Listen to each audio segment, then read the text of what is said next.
Welcome to Life Recovery Today with Stephen Arterburn. In the next half hour, you'll obtain insights and tools to transform your life using the biblical principles found in the 12-step program. We believe everyone can benefit from a life recovery experience because we all have struggles in life. Struggles with addictions, food, depression, anxiety, and relationships, to name a few. You'll be encouraged to see how others have found a new way of life with hope for the future through life recovery. Your host is Steve Arterburn, founder of New Life Ministries and Women of Faith, author of over 100 books, and teaching pastor at Northview Church in Carmel, Indiana, one of the 20 largest churches in America. Steve is the co-editor of the Life Recovery Bible, the #1 selling recovery Bible. With over 3 million copies sold, this is the Bible given to inmates by Prison Fellowship and the Pew Bible for the Salvation Army. Now here's Steve. Hi there, Steve Arterburn here, and welcome to Life Recovery Today.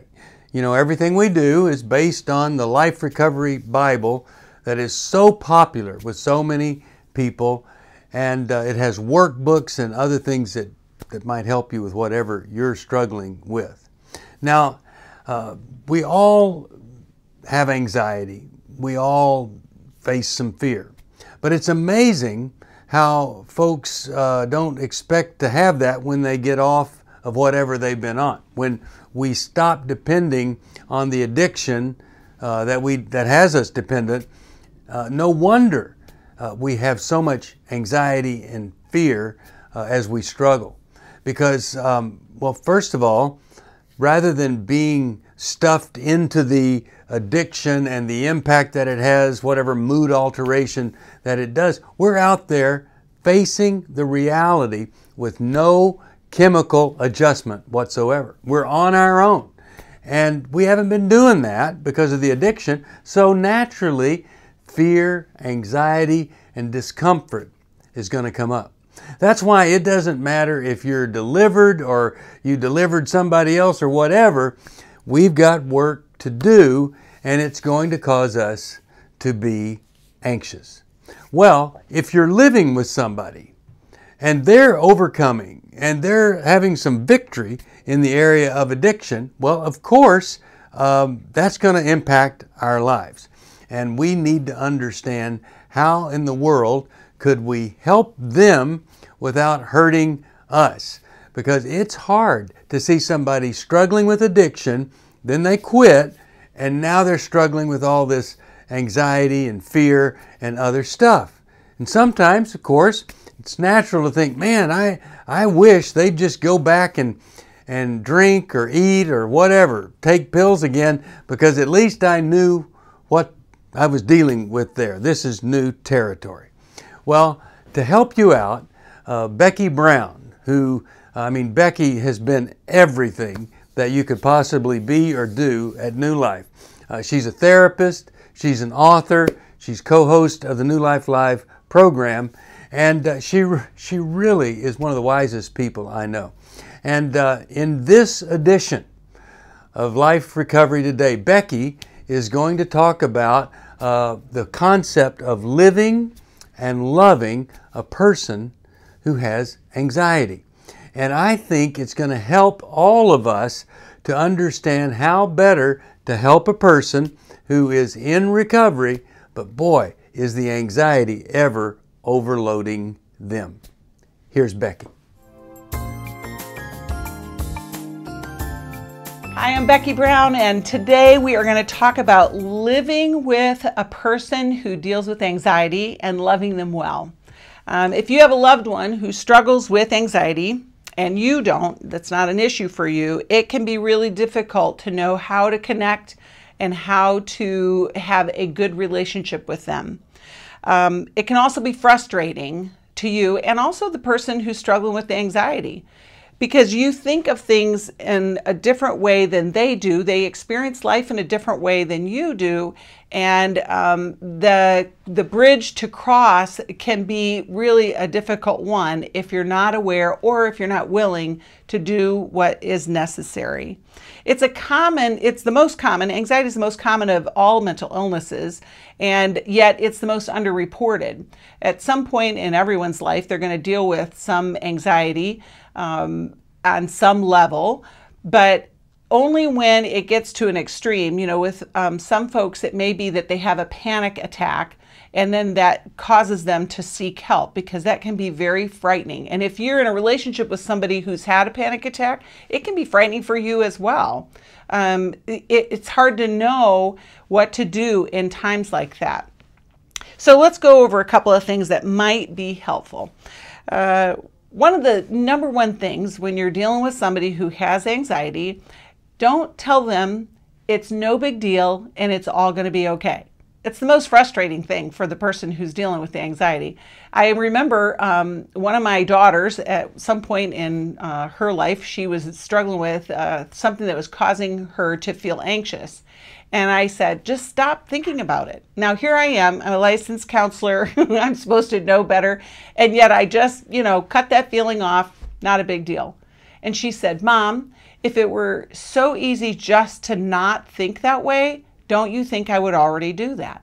And it was so profound to me. I've thought about that many times. So if that's been your go-to, stop it. Don't say it's no big deal or quit thinking about it, because the person who's struggling with anxiety actually needs to express what is inside of them. And so you might say, would you like to talk about it? Can you tell me more? Just be curious. Don't try to fix it, but really give some good space so that you can listen.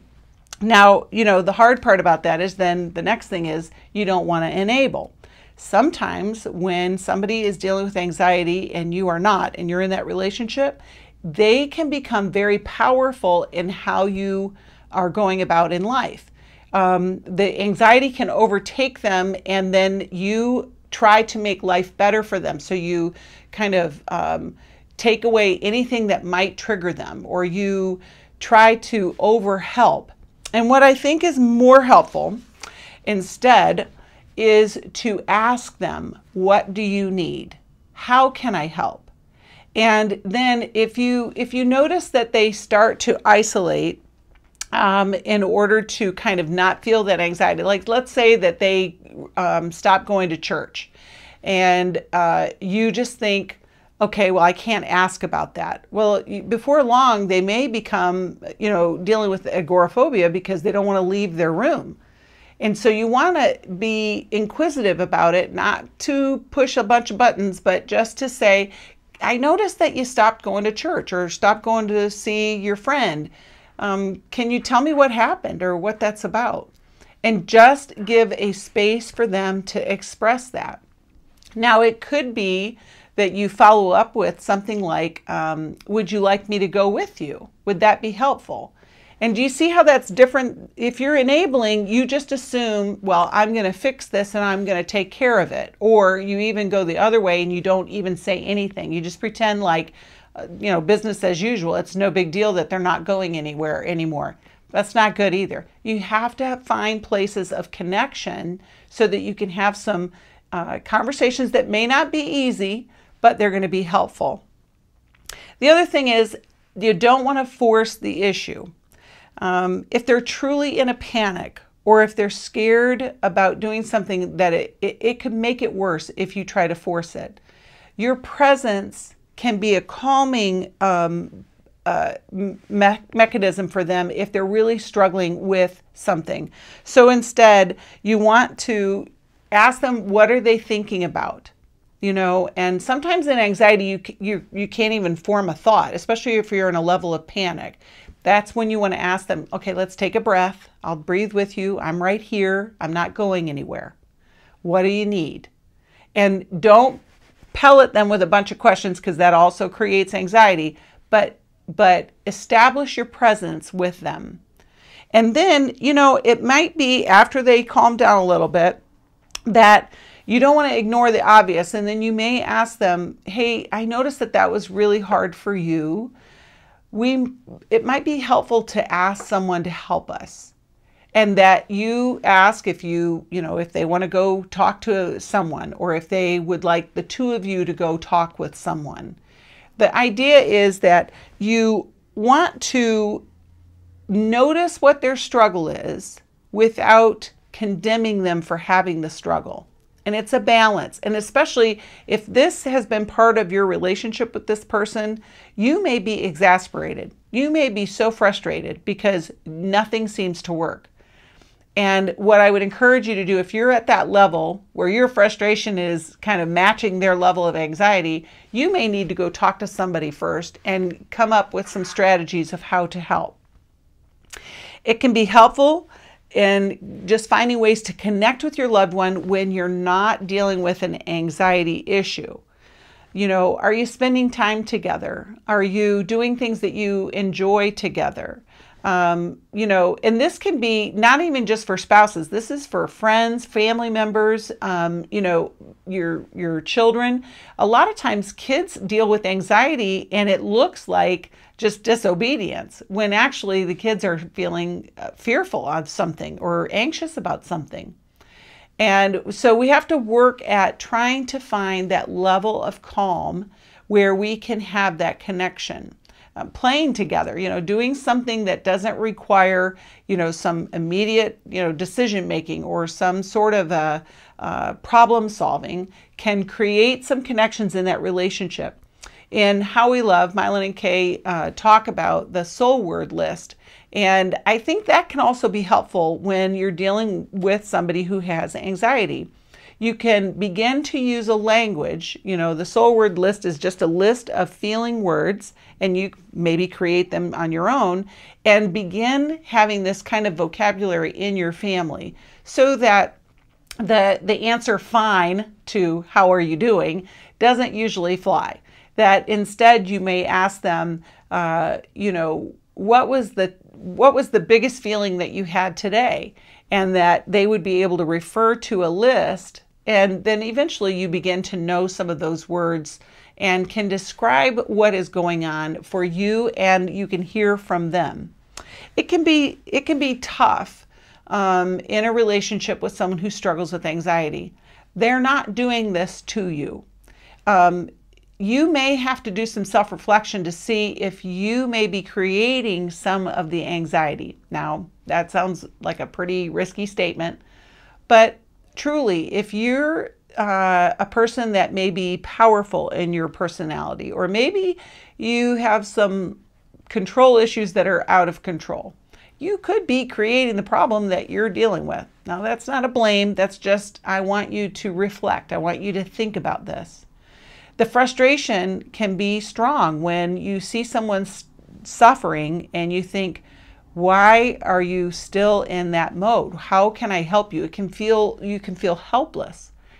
So I want you to ask yourself, how am I contributing to this? What can I do to help myself and not feel resentment towards my significant person? And again, it doesn't have to be a spouse. It can be a mom, a dad, a child that you have. It could be a sibling. And just recognize this is something that's really difficult for them. How can I be compassionate? How can I extend some understanding and give them space? Creating an ongoing conversation about this can connect you in a way that can be powerful and healing for the other person. Be willing to go the extra mile, but also stay connected and not resentful because of the struggle that they have. I hope that helps. If you need help, you know where to find us, 1-800-NEW-LIFE.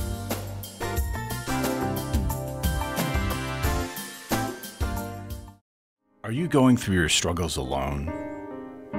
Do you want someone to talk to help you through your pain? Do you feel like a failure when you relapse again, telling yourself, next time will be different?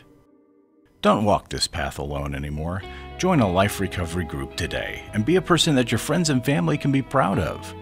God created us to be in community, and we believe everyone can benefit from a life recovery experience.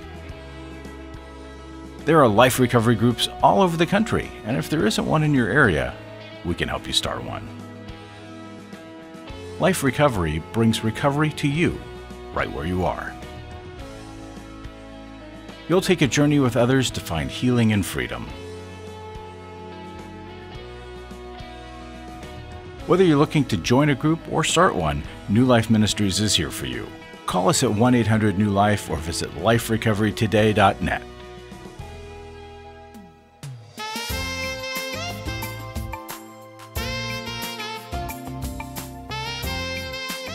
Well, as my mom, 95 years old, says, it's always something. And in this changing world that we live in, it can be so overwhelming because it's always something and something and something else. Whether it's family, work, whatever it is, it really is always something.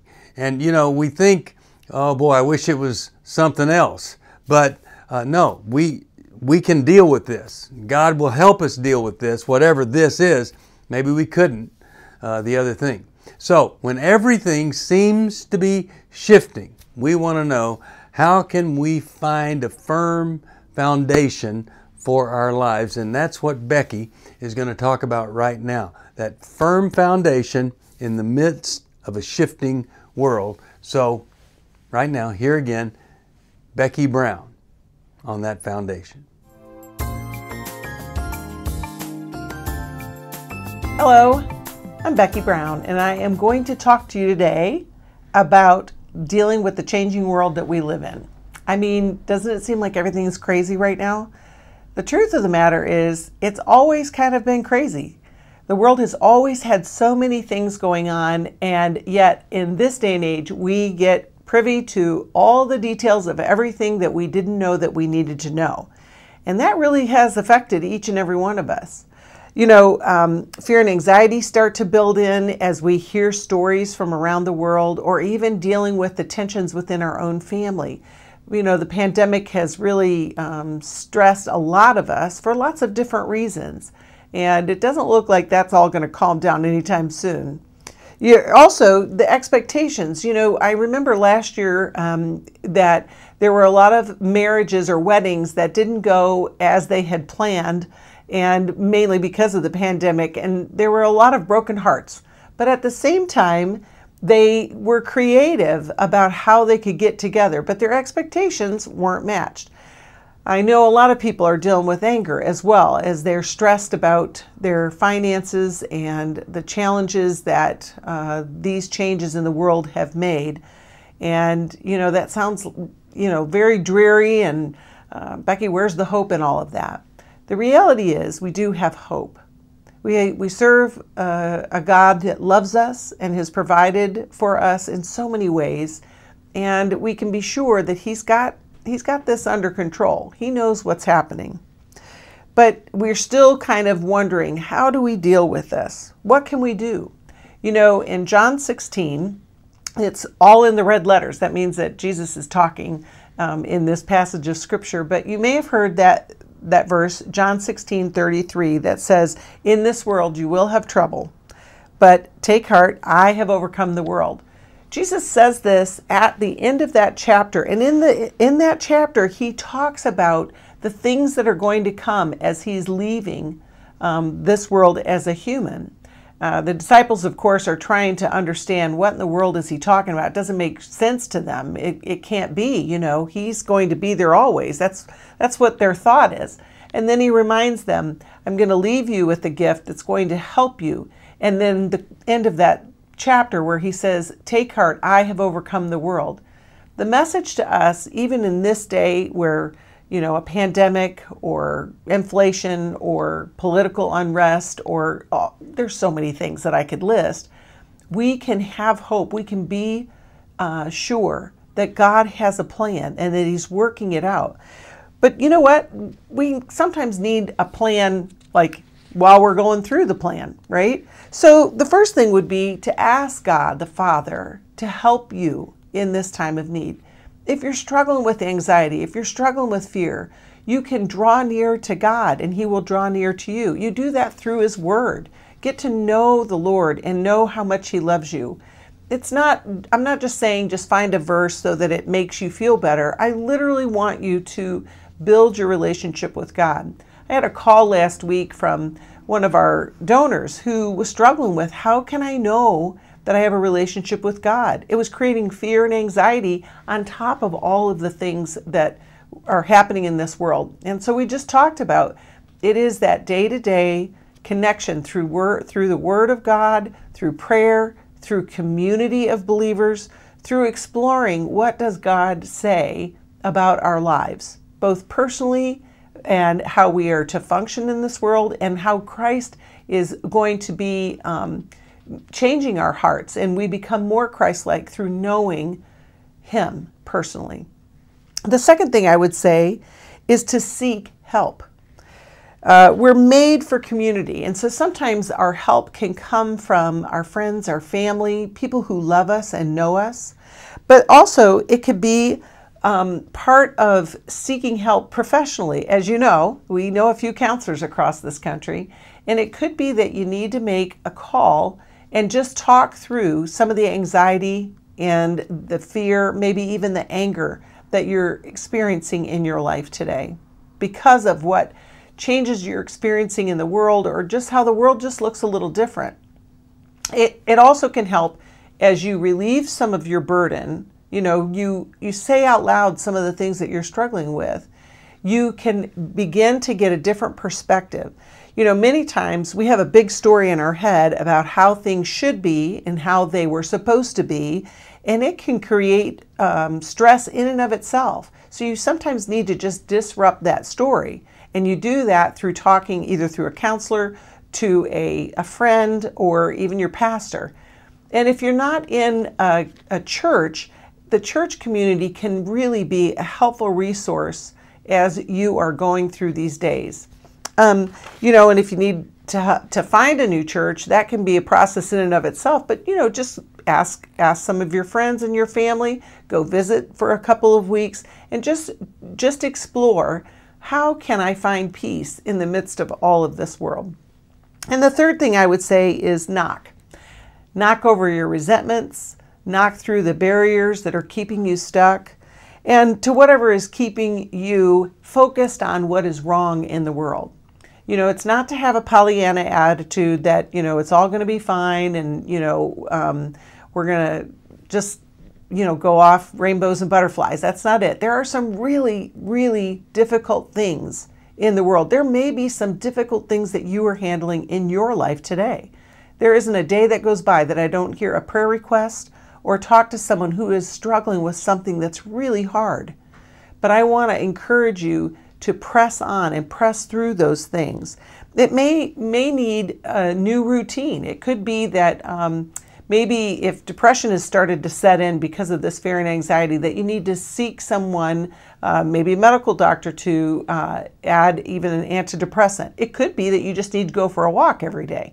Get outside and get your body moving. It's amazing how getting your endorphins and your serotonin level built up, it can make you feel better.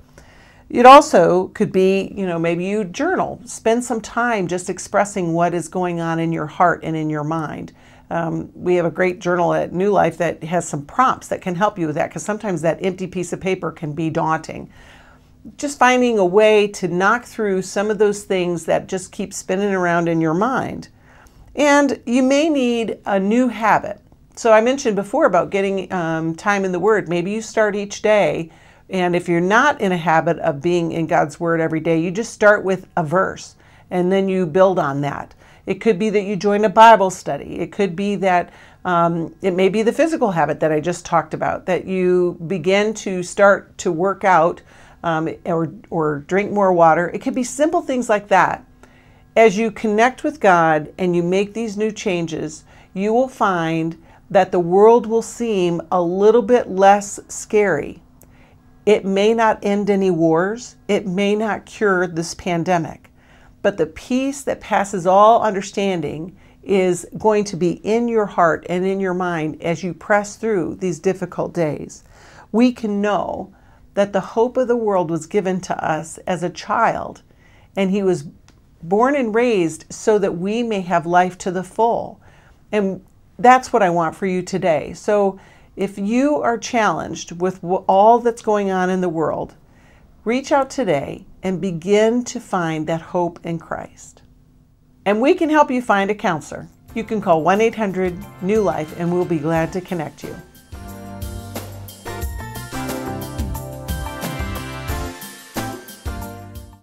Well, living one day at a time. That is not easy. You know, I think a lot of us get stuck in the past. We're living a past day at a time. And it's a past that we cannot change. We want to change it. We regret what's in there, but thinking about how it could have been different or what we would like to have done, it just doesn't help. That's why we do grieving workshops, to help people get out of that. Other people, they're not afraid or they're not focused living in the past they can't change. They're really focused on all the days ahead that they cannot predict what's going to happen or they cannot control. And that's just as overwhelming, is to be living out there. It really is something when we can stop all of that and come to grips with today and live one day at a time today, focused on being present with whomever we're with. You know, it's easy to slip back into worry. It's easy to have this what if or if only mentality. And it's easy to not just slip into it, but to live that way. And every time you have a setback, you have to go right back, I think, to the teachings of Christ and what He said. Here's what He said. He said, "Can all of your worries add a single moment to your life? Don't worry about tomorrow, for tomorrow will bring its own worries. Today's troubles are enough for today." Well, that's Matthew 6:27 and 34. So if you want to live a day at a time, it's a good thing. Because today I can choose to find joy. And today I can choose to find strength. Today I can be sane. And I can start to accept the reality that's here today versus focusing on a reality that will never be again, a reality that may never come. We don't need to worry. What we need to do is focus on today. Do that. Hey, thank you for watching Life Recovery Today. If you need any kind of help or need a resource, one of the workbooks or a Life Recovery Bible, you call us at 1-800-NEW-LIFE, or you could go to newlife.com. But I'm so grateful to connect with you here, and hope that you'll come right back here same time next week. God bless you. Bye-bye. Thanks for joining us for Life Recovery Today with Stephen Arterburn. We hope this program has helped you integrate God's truth and wisdom into your recovery journey. This program is brought to you by New Life Ministries, and it's your support that keeps this program on the air. When you contact us for any reason, be sure to let us know that you watch on NRB. Call us at 1-800-NEW-LIFE or go to liferecoverytoday.net. Please join us again next week for more Life Recovery Today.